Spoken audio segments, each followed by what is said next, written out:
முதல் வரும் 4 நாட்களுக்கு கன்னியாகுமரி மாவட்டத்தில் உள்ள கடற்கரை பகுதிகளுக்கு பொதுமக்கள். சுற்றுலா பயணிகள் செல்ல வேண்டாம். அனைத்து கடற்கரைகளிலும் கடல் சீற்றம் இயல்பை விட அதிகமாக இருக்கும்.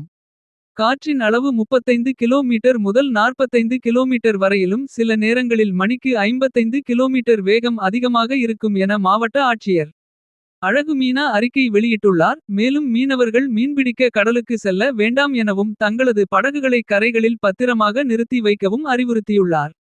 தேசிய பெருங்கடல் தகவல் சேவை மையம் மற்றும் தேசிய பேரிடர் மேலாண்மை ஆணையம் எச்சரிக்கை விடுவித்துள்ளனர்.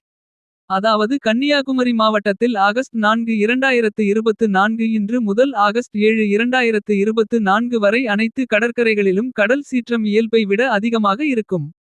காற்றின் அளவு 35 கிலோமீட்டர் முதல் 45 கிலோமீட்டர் வரையிலும். சில நேரங்களில் மணிக்கு 55 கிலோமீட்டர் வேகம் அதிகமாக இருக்கும் என தெரிவித்துள்ளனர். அதனைத் தொடர்ந்து கன்னியாகுமரி மாவட்ட ஆட்சியர் அழகு மீனா அறிக்கை ஒன்றை வெளியிட்டுள்ளார். அந்த அறிக்கையில் குறிப்பிட்டுள்ளதாவது.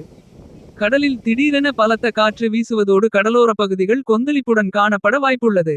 எனவே மீனவர்களும் கடலோரப் பகுதிகளில் வசிக்கும் மக்களும் கடலுக்குள் மீன்பிடிக்க செல்ல வேண்டாம் எனவும். தங்களது படகுகளை பாதுகாப்பாக கரைகளில் கட்டி வைத்துக் கொள்ளவும் என அறிவுறுத்தப்படுகிறார்கள். அதேபோன்று சுற்றுலா பயணிகள் எவரும் கடற்கரை பகுதிக்கும் மற்றும் கடலில் குளிக்கவும் செல்ல வேண்டாம் எனவும் மாவட்ட ஆட்சித்தலைவர் அழகு மீனா அறிக்கை வெளியிட்டுள்ளார்.